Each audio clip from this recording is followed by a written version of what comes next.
Hello and welcome to Prototech's Mastercam 2026 Rollout. My name is Eric, a member of the support team at Prototech, and in this video series we'll be taking a look at the new enhancements found in Mastercam 2026. If you have not yet installed Mastercam 2026, make sure to check out our website, where we have a PDF and video available for our Mastercam 2026 install and update guide. Prototech's Mastercam 2026 rollouts will be broken into 4 sections. In this video, we'll cover Section 2, Mill Enhancements found in Mastercam 2026.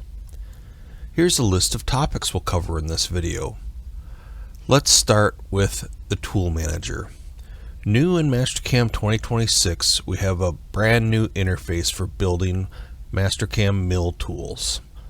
Let's take a look in Mastercam. In this file we have a deburr toolpath and we're getting a lot of retracts. Let's take a look at the tool. If I edit this tool, we can see the new interface. The tool building is similar to 3D lathe tool building. Like many of the recent interface changes, pop-up dialogues have been moved into the manager system. I get several topics on the side. Here's my tool name, tool type. Notice I can now edit the type after the tool is built. I previously was unable to do that. Dimensions for the tool.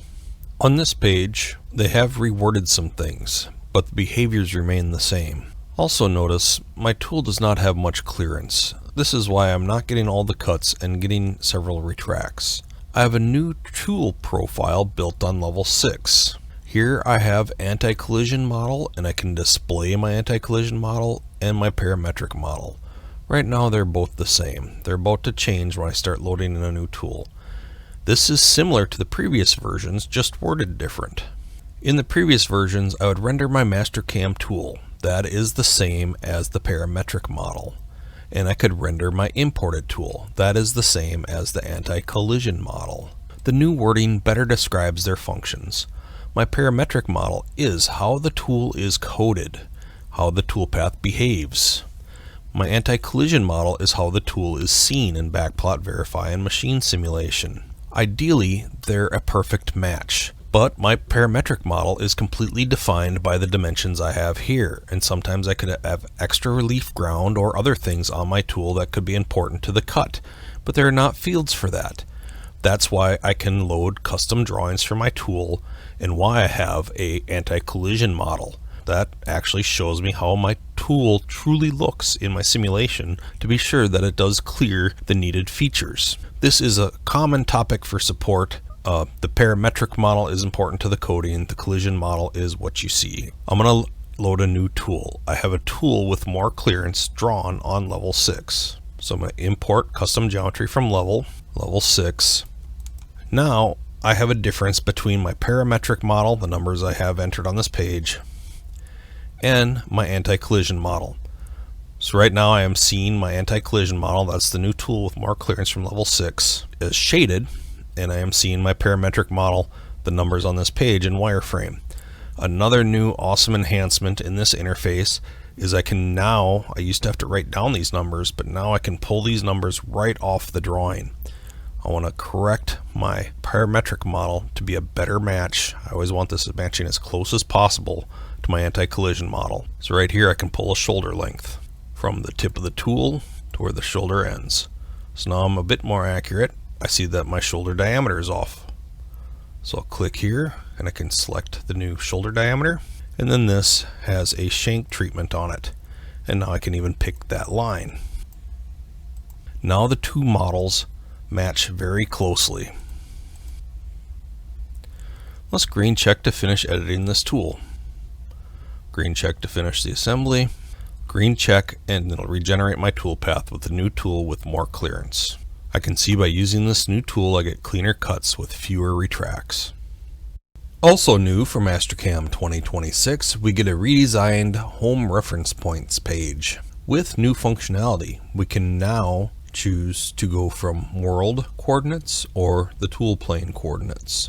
Let's take a look in Mastercam. In this file, I'm going to add a contour from the front plane.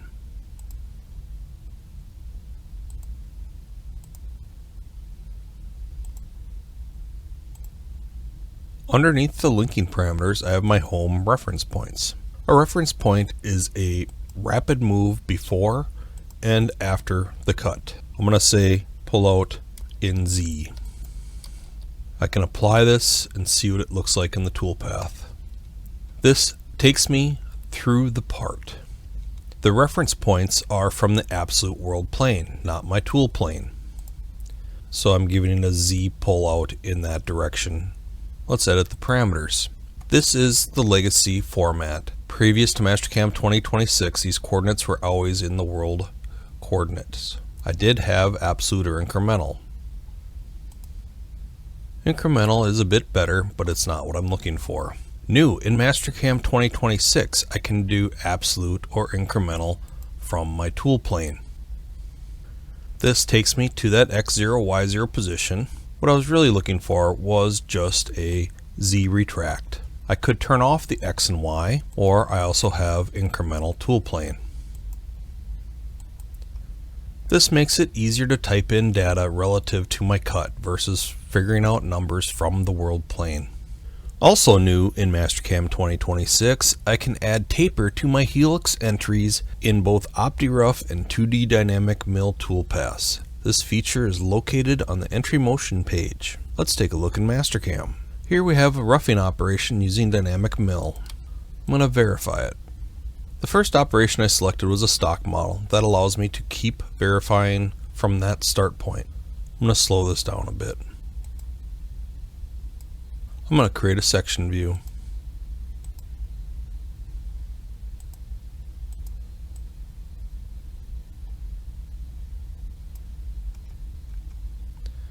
Once I get to the bottom of this hole, I'm going to take full length engagement cuts, creating long chips that are hard to evacuate. Let's edit the toolpath. On the entry page, I have a new option, Tapered Helix. The tapered helix is predefined. It uses 95% of the tool diameter at the top and 25% at the bottom of the helix. Let's take a look at this toolpath. I'm going to run simulation again.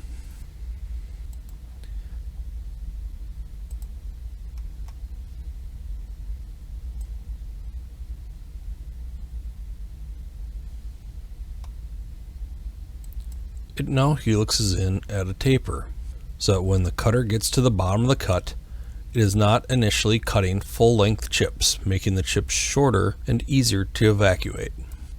This simple enhancement should make it much easier to enter your cuts on Dynamic and OptiRough toolpaths.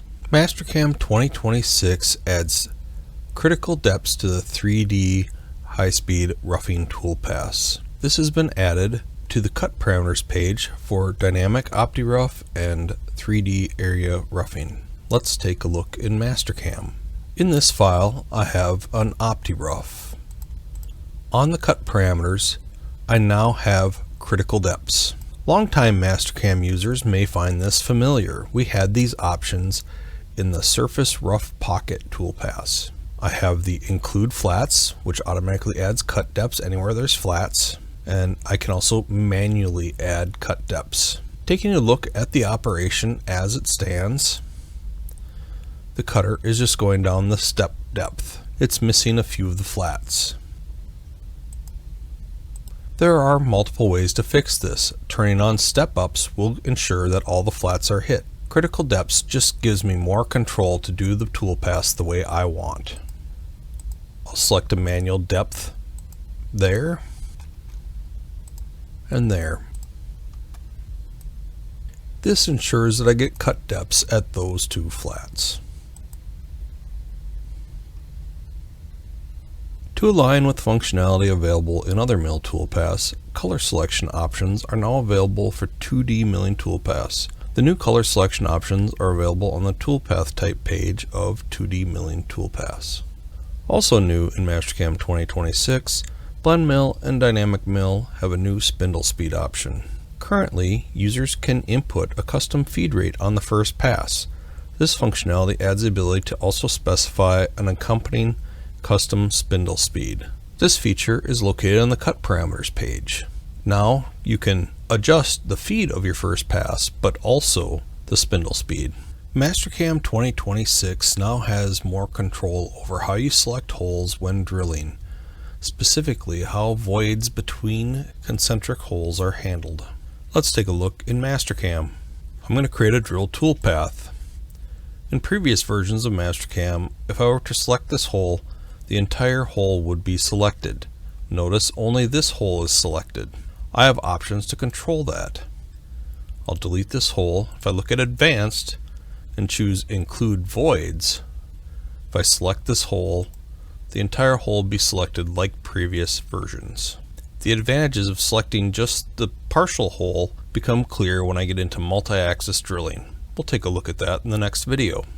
Also in Mastercam 2026, several toolpath parameters have slightly changed. We now have Create Tool and Create Assembly buttons on the Tool Topics page.